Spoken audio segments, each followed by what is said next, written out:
नमस्कार मित्रों, आज हम एक ऐसे महान व्यक्ति के बारे में चिंतन करने वाले हैं। वैसे तो सभी लोगों ने गुरुत्वाकर्षण के बारे में जानकारी तो बहुत से लोगों को होगी, लेकिन फिर भी आज हम उस विषय पर चिंतन करने वाले हैं। सन 1660 ईस्वी के दशक के मध्य की एक घटना है, जहां पर न्यूटन ने देखा कि सेब जो है वो धरती पर गिर रहा है। तब उन्होंने वहां पर इस बात को सिद्ध किया कि जब सेब का धरती पर गिरने में यदि कोई कारण है तो वो गुरुत्वाकर्षण शक्ति है। लेकिन वहां पर यह बात भी पता चलती है कि गुरुत्वाकर्षण खोज यदि किसी ने की है तो वो न्यूटन ने की है। लेकिन हम इस बात को और एक तरीके से कह रहे हैं कि न्यूटन से पहले भी कोई एक ऐसा महान गणितज्ञ हुआ जिसने इस बात की जानकारी दी थी। अब ये प्रश्न तो उठता है कि उसके बारे में जानना चाहिए, तो वो कौन है? इस बात को जानने के लिए एक हमने श्लोक पढ़ा है। आसीत सह्य कुला चला श्रुतपुरे त्रैविध्य विद्वज्जने नाना यज्जन धाम्नि विज्जड विजे सांडिल्य गोत्रोद्विजः श्रौतस्मार्त विचार सार चतुरो निश्चेष विद्यानिधि साधुर नाम बधिर महेश्वर कृति दैवक्य चूड़ामणि। अर्थात उस महान गणितज्ञ के द्वारा कहे गए श्लोक के अनुसार यदि देखें तो 1114 ईस्वी में सांडिल्य गोत्र के ब्राह्मण के घर में सह्याद्री क्षेत्र के विज्जलविड ग्राम में एक महान विभूति का प्राकट्य होता है, जिसका नाम भास्कराचार्य रखा गया।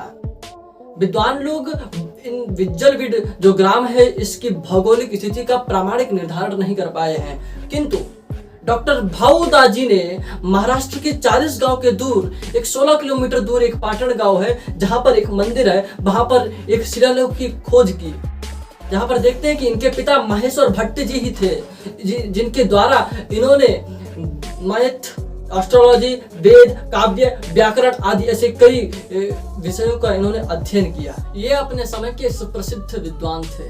यहाँ तक कि पता चलता है कि इन्हें मध्यकालीन का सर्वश्रेष्ठ गणितज्ञ कहा जाता था। और भी यदि बात करें तो इन्होंने कई ग्रंथ लिखे हैं, और जिसमें इनका सर्वश्रेष्ठ ग्रंथ या कहें तो मुख्य ग्रंथ जो है वो सिद्धांत शिरोमणि, जिसमें इन्होंने अंकगणित, बीजगणित और ग्रहों से संबंधित जो विषय हैं उनको प्रकट किया है। लेकिन अब हम आते हैं पॉइंट पर। आधुनिक युग में गुरुत्वाकर्षण खोज का श्रेय किसको जाता है? तो सभी लोगों को पता होगा कि न्यूटन को जाता है। लेकिन कई सदियों पूर्व इस खोज से श्री भास्कराचार्य जी ने इस बात को उजागर कर दिया था, जिसमें वो लिखते हैं कि आकाशीय पिंडों को पृथ्वी अपनी एक विशिष्ट शक्ति के द्वारा अपनी ओर खींचती है। इसी के कारण आकाशीय जो पिंड है वो पृथ्वी पर गिरते हैं, जिसका कारण गुरुत्वाकर्षण है। मेरा तात्पर्य सिर्फ इतना है कि हमारे कार्य के प्रति विदेशी स्टैंप की आवश्यकता नहीं है, बल्कि अपने शास्त्रों को पढ़ने और समझने की आवश्यकता है।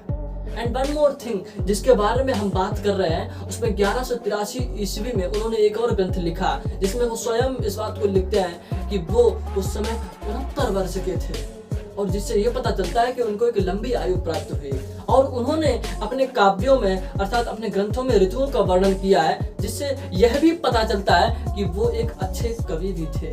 इनके देहावसान के बारे में तो कुछ वैसे पता नहीं चलता है। ऐसे प्राचीन वैज्ञानिक परंपरा को बढ़ाने वाले जो महान गणितज्ञ हुए, उनके लिए भारत ने क्या किया?